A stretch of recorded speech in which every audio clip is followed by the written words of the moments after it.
নমস্কার, আমি সুদীপ্তা। এভি নিউজে আপনাদের সকলকে স্বাগত। প্রথমেই চোখ রাখবো নিউজ হেডলাইনসে।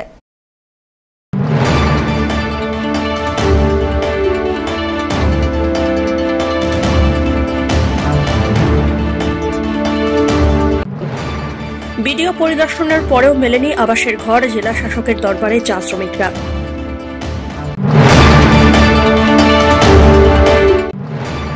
বাঙালির 12 মাসে 13 পার্বণ, আজ পৌষ সংক্রান্তি রীতি মেনে উদযাপিত হচ্ছে এই পার্বণ।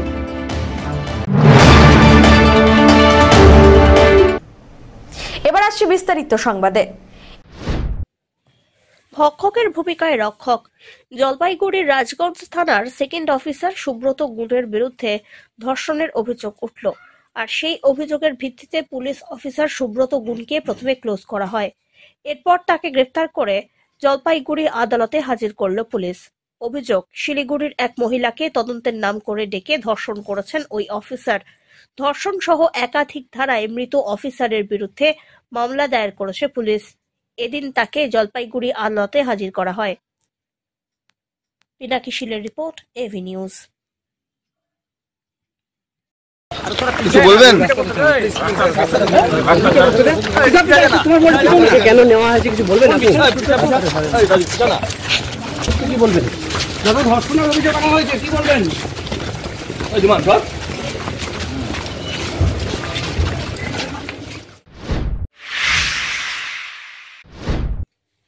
মঙ্গলবার জলপাইগুড়ির কোতোয়ালি থানার অন্তর্গত করলা ভ্যালি চা বাগানের শ্রমিকরা আবাসের ঘর পাওয়ার আবেদন জানাতে জেলাশাসক শ্যামা পারভিনের শরণাপন্ন হন। এ প্রসঙ্গে চা শ্রমিক গোবিন্দ ওরাও জানিয়েছেন, এর আগে তারা আবাসের ঘরের দাবিতে জাতীয় সড়ক অবরোধ করে সদর বিডিও কার্যালয় ঘেরাও করেন। সেই আন্দোলনের পর সদর বিডিও মিহির কর্মকার করলা ভ্যালি চা বাগানে নিজেদের থেকে দুরবস্থা দেখে আসেন, কিন্তু এর পরেও নতুন করে সার্ভের কাজ হয়নি। তাদের যে অবস্থা সেই অবস্থাতেই থেকে গিয়েছে। আমরা আজকে আসছি ডিএম ম্যাডামের কাছে। আমরা মূলত যে আমরা করলাভ্যালি চা বাগানের যেরকম আমাদের বাগানের পরিস্থিতি ঘরবাড়ির, সেজন্য আমরা এসেছি। এর আগেও আমরা 31 নম্বর জাতীয় সড়ক অবরোধ করেছিলাম এই বিষয় নিয়ে, আর আমরা বিডিও স্যারকেও জানিয়েছিলাম। এর আগেও বিডিও স্যার আমাদের ওখানে গিয়ে পরিদর্শন করেন, তারপরে কোনো ধরনের উনার কাছ থেকে তো আমরা আশ্বাস পেলাম না। উনি গেছেন আমাদের এলাকায়, গিয়ে সার্ভে করার মতো কোনো কিছু ব্যবস্থা করেননি।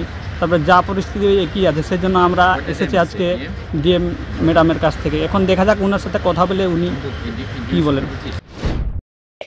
অপরদিকে চা বাগানের দুস্থ শ্রমিকরা আবাসের ঘর থেকে বঞ্চিত। এই ঘটনা জেলা শাসককে জানাতে আসা পঞ্চায়েত সদস্য রুবিনা ওরাও বলেন, 2018 সালে শেষ সার্ভে হয়েছিল। এর আগেও আপনারা দেখেছেন যে আমাদের এখানে করলাভ্যালি চা বাগানে অনেকটা পরিবার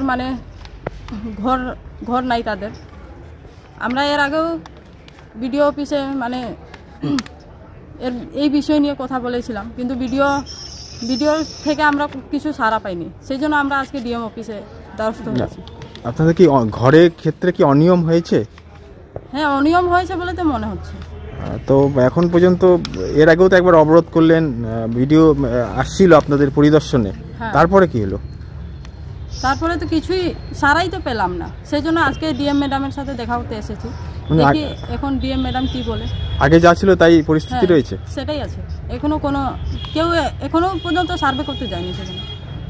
কি হয়েছিল আসলে ঘটনা ওখানটা, আসলে কি বিষয় রয়েছে? বিষয়টা বলবো, এটা 2018তেই সার্ভে হয়েছিল, কিন্তু আমাদের এখানে তো ঘর পাওয়ার যোগ্য সবাই, যারা বাগানে কাজ করে, যারা শ্রমিক, সবাই তো ঘর পাওয়ার যোগ্য। তার সত্ত্বেও তারা ঘর পাবে না কেন? তার জন্যই এসেছেন? হ্যাঁ, তার জন্য এসেছি। কত সংখ্যক মানুষ এরকম রয়েছে? 179 জন। অমিত বণিকের রিপোর্ট, এভি নিউজ।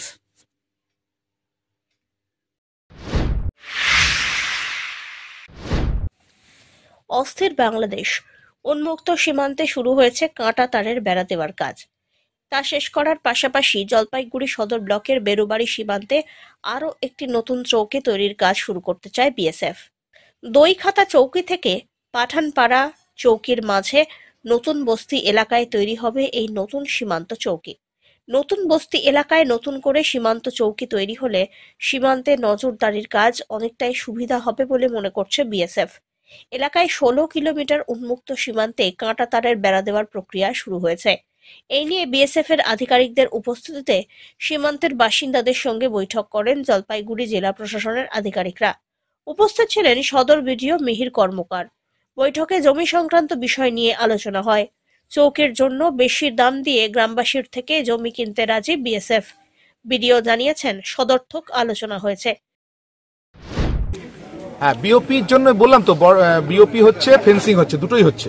তার জন্য এখানে জমি দেখা হয়েছে, সেখানকার 5 জন জমির মালিকের সঙ্গে কথা বলা হলো। সেখানেও ছোট ছোট সমস্যা আসছে, সেখানেও আমরা পাবলিককে বোঝাতে সমর্থ হয়েছি। খুব শীঘ্রই কাজ শুরু হবে। মোটামুটি আগামী কয়েকদিনের মধ্যে কাজ শুরু হবে। পাবলিক আমাকে কথা দিয়েছে যে ওখানে সঠিকভাবে কাজ চলবে। গ্রামবাসীরা জানিয়েছেন ভালো দাম পেলে জমি দিতে রাজি আছেন তারা। আজকে এখানে নতুন ক্যাম্প হবে বলে এখানে শুনলাম, এই জন্য আসলাম মিটিং এ। কি আলোচনা কি হলো? আলোচনা হলো তো বিডিও সাহেব যেটা বললেন যে ক্যাম্প হবে, তো এখন 2-1 জন করে কেউ জমি দিতে যাচ্ছে, কেউ দিতে যাচ্ছে না। এখন জমি যদি সঠিক রেট ভালো পায় এরা, তাহলে তো অবশ্যই জমি দেবে। যদি এখন এবং জমি যদি ওরা ন্যায্য মূল্য না পায় তাহলে ওরা জমি দেবে না। আপনারা কি মনে করছেন যে এটা কি ফলপ্রসূ হলো? হ্যাঁ, এটা কি ফলপ্রসূ হলো? মিটিংটা ফলপ্রসূ হলো? হ্যাঁ, হলো। পিনাকি শীলের রিপোর্ট, এবি নিউজ।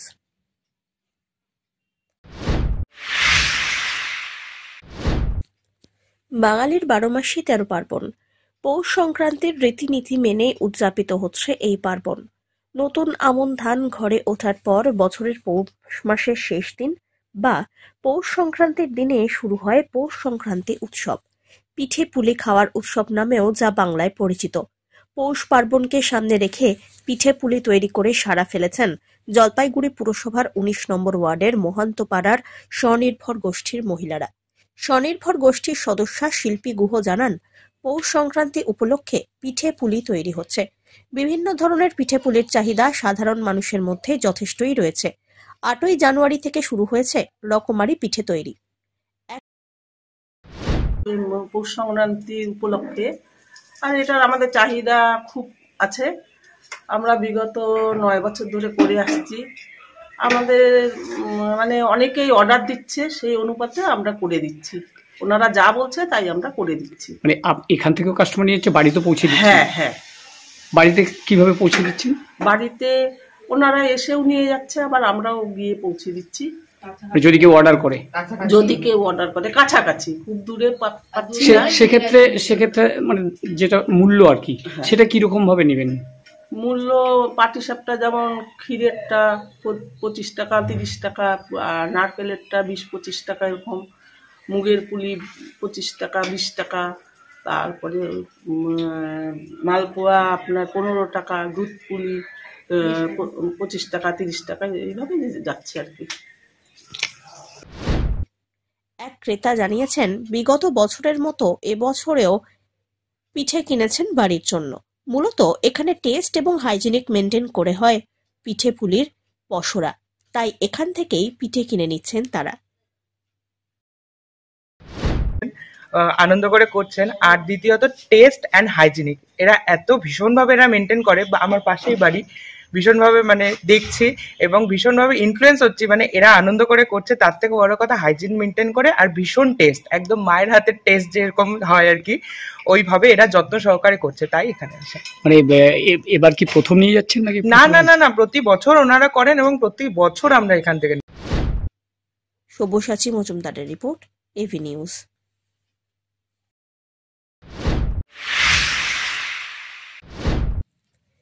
মকর সংক্রান্তির সকালে অজ্ঞাত পরিচয়ের এক যুবকের মৃতদেহকে কেন্দ্র করে ব্যাপক চাঞ্চল্য ছড়ালো জলপাইগুড়ির বাহাদুর গ্রাম পঞ্চায়েতের বলিপাড়া এলাকায়।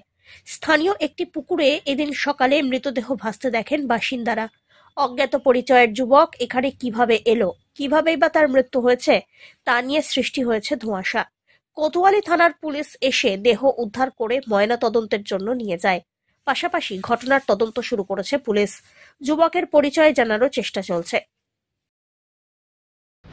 ঘটনাটা হলো আজকে সকালে আমি দেখি নাই, মানে প্রথমে দেখি নাই, বাড়িতে শুনলাম যে এই যে বলিপাড়া বলে এটাকে, এখানে যে ব্রিজটা আছে, ব্রিজের পাশে যে পুকুরটা আছে, ওই পুকুরে একটা লাশ ভেসে উঠেছে আর কি। আর শুনতে পেয়ে আমি ছুটে আসলাম, এসে দেখি এখানে অনেক মানুষ, কোথাকার লাশ কিভাবে মরছে কিভাবে পড়ছে কেউ কিন্তু বলতে পারতেছে না। হ্যাঁ, তো এই অবস্থায় থানা থেকে প্রশাসন এসছে, অ্যাম্বুলেন্সের গাড়ি এসছে, এখন হয়তো ওনারা তুলে আইডেন্টিফাই করবে পরে কি বিষয়টা, কিভাবে মারা গেছে, কি ব্যাপার, এই আর কি। কোনো আনুমানিক অনুমান করা যাচ্ছে না? অনুমান তো কিছু করা যাচ্ছে না, কিভাবে লাশ তো চিৎ হয়ে একদম শুয়ে আছে মনে হচ্ছে পুকুরের মাঝখানে। আপনাদের কি ধারণা হচ্ছে কেউ মেরে ফেলছে? না, ওই রকম মানে বোঝা যাচ্ছে না তো সঠিক কিভাবে, জলেই আছে এখনো, জল থেকে তো এখনো তোলা হয়নি, এটা না তোলা পর্যন্ত বোঝা যাবে না। এবং পুলিশ প্রশাসনই তো আইডেন্টিফাই করবে, এটা আমরা তো সঠিক বলতে পারতেছি না। পিনাকি শীলের রিপোর্ট, এভি নিউজ।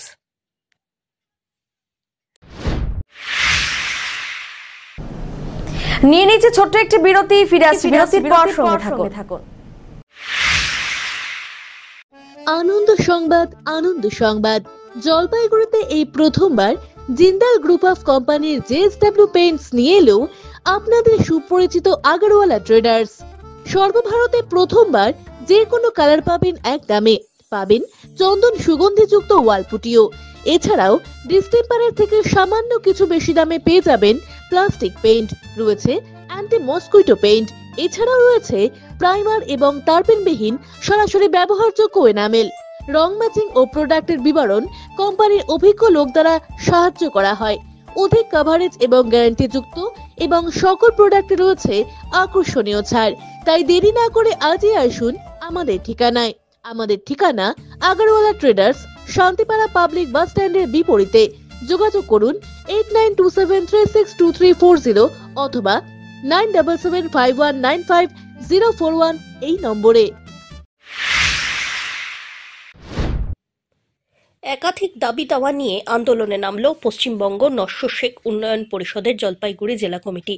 সোমবার শহরে মিছিল করে কমিটির সদস্যরা জেলা শাসক দপ্তরের সামনে জমায়েত হন। সেখানে বিক্ষোভ দেখিয়ে কেন্দ্র এবং রাজ্য সরকারকে বিভিন্ন দাবি দাওয়া তুলে ধরে আন্দোলন শুরু হয়।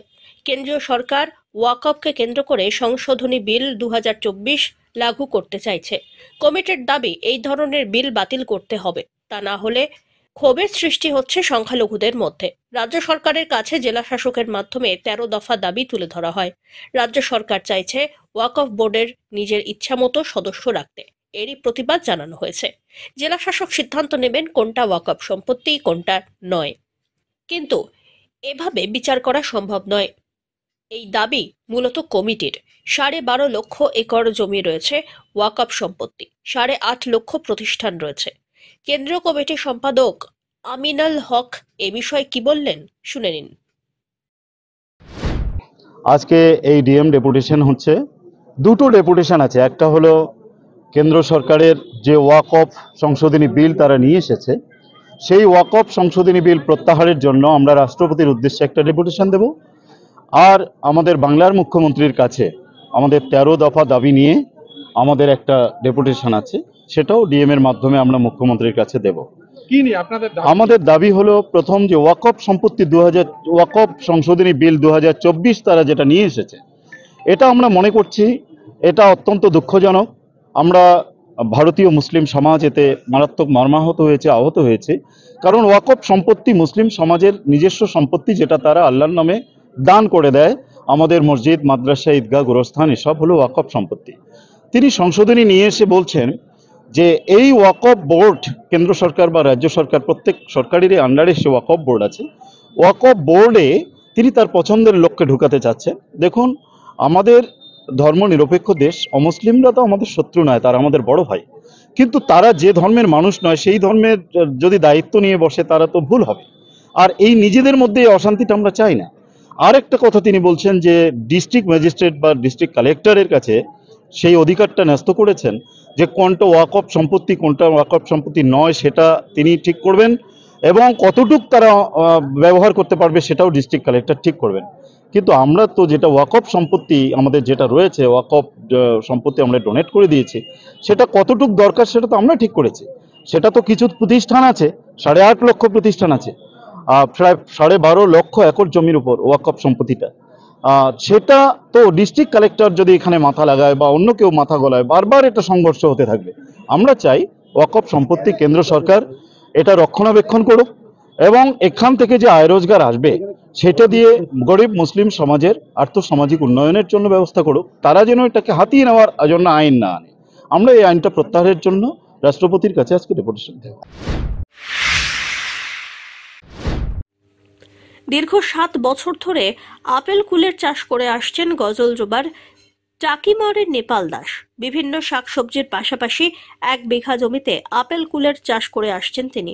প্রত্যেক বছর এই কুলের চাষে ভালো উপার্জন হলেও এবছর সেভাবে ফলন না হওয়ায় ক্ষতির আশঙ্কা করছেন তিনি।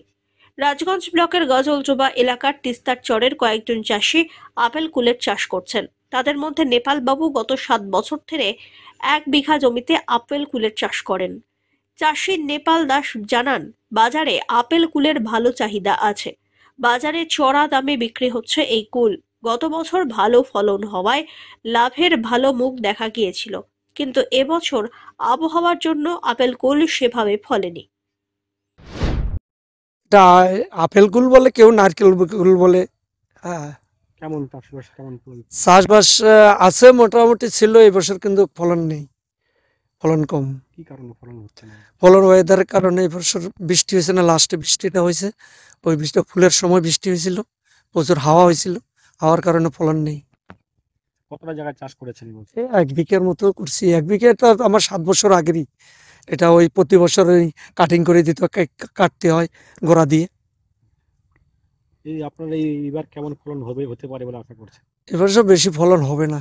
এটা আমার যা খরচা হয়েছে, খরচা উঠবে না। চাষবাসটা কিভাবে করেন? চাষটা কিভাবে করেন? কোথা থেকে আনেন, কিভাবে চেষ্টা করেন? চারা তো এগুলা নার্সারিতে পাওয়া যায়, নার্সারি থেকে আনতে হয়, তারপরে লাগানো হয়, লাগাই তারপরে ওষুধ দিতে হয়, জাল দিতে হয়, তারপরে এই যে তার দিয়ে দিতে হয়, নাহলে ভেঙে পড়ে যায়। হ্যাঁ, মাছার মতো দিতে হয়। পাখির সে অত্যাচার, ওই যে পাখি সব ফেলে দিল। হ্যাঁ, অনেক ফেলে দিছে, জাল দিতে দিতেই তো ফেলে দিল অনেক। মুখ দেখতে হচ্ছে। এবার কয় বিঘা জমি চাষ করেছেন? 1 বিঘাই আমার প্রতি বছর, এই 1 বিঘাই, আর বাড়াই নেই তো আমি। গত বছর কেমন লাভ করেছিলেন, এই বছর কেমন আশা করছেন? এই বছর আশা নাই, গেল বছর লাভ হয়েছে 60,000 টাকার মতো বিক্রি করছি। প্রতি বছরের মতো এবছরেও inter office league cum knockout cricket টুর্নামেন্টের আয়োজন করেছিল ইরিগেশন রিক্রিয়েশন ক্লাব জলপাইগুড়ি। মঙ্গলবার টুর্নামেন্টের ফাইনাল খেলা অনুষ্ঠিত হয়। এবছর টুর্নামেন্টের 3য় বর্ষ। প্রথম পর্বে 4টি গ্রুপ লিগ পর্যায়ে খেলা হয়। একটি গ্রুপে 3টি করে দল অংশগ্রহণ করে। মোট ছিল 12টি দল। এদিনের ফাইনালে পরস্পর মুখোমুখি হয় ইরিগেশন রিক্রিয়েশন ক্লাব জলপাইগুড়ি এবং টিচার্স জলপাইগুড়ি। খেলার চ্যাম্পিয়ন হয় টিচার্স জলপাইগুড়ি। চ্যাম্পিয়ন এবং রানার্স দলকে ট্রফি এবং আর্থিক পুরস্কার তুলে দেওয়া হয়। গত 2রা জানুয়ারি থেকে রঞ্জন সেন মেমোরিয়াল চ্যাম্পিয়ন্স এবং Minati Mishra runners up trophy irrigation cup cricket tournament শুরু হয়েছিল এফইউসি ক্লাবের খেলার মাঠে। চ্যাম্পিয়ন্স ট্রফি এবং Minati Mishra runners up trophy 2 তারিখ থেকে শুরু হয়েছিল, 2 জানুয়ারি, আর আজকে ফাইনাল হলো 14 জানুয়ারি। মোট কটা দল অংশগ্রহণ করেছিল? টোটাল 12টি দল অংশগ্রহণ করেছিল। তো আমাদের লিগ কাম নকআউট বেসিসে এই টুর্নামেন্টটা টোটাল হয়েছে। টুর্নামেন্ট আজকে শেষ হলো। এবারে কি প্রথম হলো নাকি আপনাদের? না, আমাদের এটা 3য় বছর। তাদেরকে নিয়ে এই মানে ট্রফি, আমাদের রানার্স আপ ট্রফি হচ্ছে মিনতি মিশ্র স্মৃতির উদ্দেশ্যে। তার ছেলে শিবঙ্কর মিশ্র আমাদের ইরিগেশনের এমপ্লয়ি, উনি তুলে দিচ্ছেন। আর আমাদের প্রাক্তন চিফ ইঞ্জিনিয়ার রঞ্জন সেন, ওনার স্মৃতির উদ্দেশ্যে ওনার জামাই মুকুল সাহা মহাশয় এই পুরস্কারটি তুলে দিচ্ছে। তাদেরকে নিয়ে মূলত কারা এই টিমে অংশগ্রহণ করেছে, কোন কোন ডিপার্টমেন্ট রয়েছে? Irrigation, health, municipality, teachers, primary টিচার্সরা, high school teacher, food supply, তারপরে এনবিডিডি। টোটাল 12টা টিম ছিল। কতদিন ধরে চলেছে? 2 তারিখ থেকে শুরু হয়েছে, আর 14 তারিখ হলো ফাইনাল। মাঝখানে 11, 12, 13 অফ ছিল। আজকে রেজাল্টে কি দাঁড়ালো? আজকে টিচার্স জলপাইগুড়ি 5 উইকেটে জিতলো এবং চ্যাম্পিয়ন হলো এই টুর্নামেন্টে। Runners up irrigation recreation club. Sabyasachi মজুমদারের রিপোর্ট, এভি নিউজ।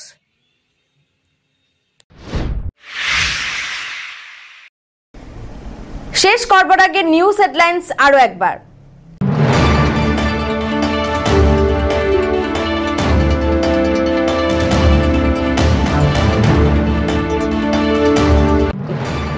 ভিডিও পরিদর্শনের পরেও মেলেনি আবাসের ঘর, জেলা শাসকের দরবারে চা শ্রমিকরা।